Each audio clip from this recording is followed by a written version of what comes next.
one thing she said to me that was probably the most enlightening moment, not only about pediatric care, but even about human care, grown-ups in general, was when you're born, you are born with your sensory system. You have your nature and your nurture. And yes, the nurture changes it and adapts it, and you become hypersensitive to some things and fearful of others and excited for others, and you learn to enjoy taste and these things you don't like. What really happens is that your nervous system, your sensory system, when you're born, is condensed into this tiny little creature.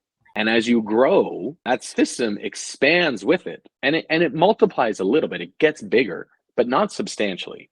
So what happens is if I'm a therapist and I'm going to touch a grown up, a large body with my hands, doing a full palm contact on somebody's forearm would be maybe not the equivalent. I don't know the numbers, so I'm just making it up, but it would be similar to me doing this to a child, depending on their age.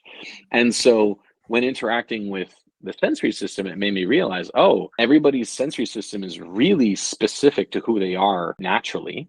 And our treatments should probably be adapted for that. And most therapists will say, yeah, of course they should. And yet they don't adapt their treatment. The person who comes in with cerebral palsy probably wants a different sensation of touch compared to the person who has Down syndromes or trisomy 21 versus the person who's atypical versus someone who's neurodivergent like me with ADHD versus someone who's Asperger's.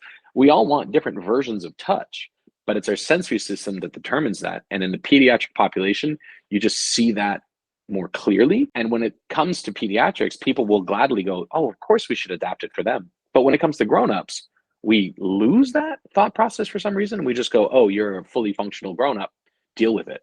But that's what a horrible, or not horrible, but what a, in my opinion, lazy way of dealing with intervention, as opposed to, okay, what is your nervous system? And that really came to me from my involvement with pediatric care, which I still do quite a bit of pediatric care. But then as grownups, we just assume that they have the words. When why on earth would they have the words? They don't have the emotional language, let alone the physiological language to understand what's going on in their nervous system.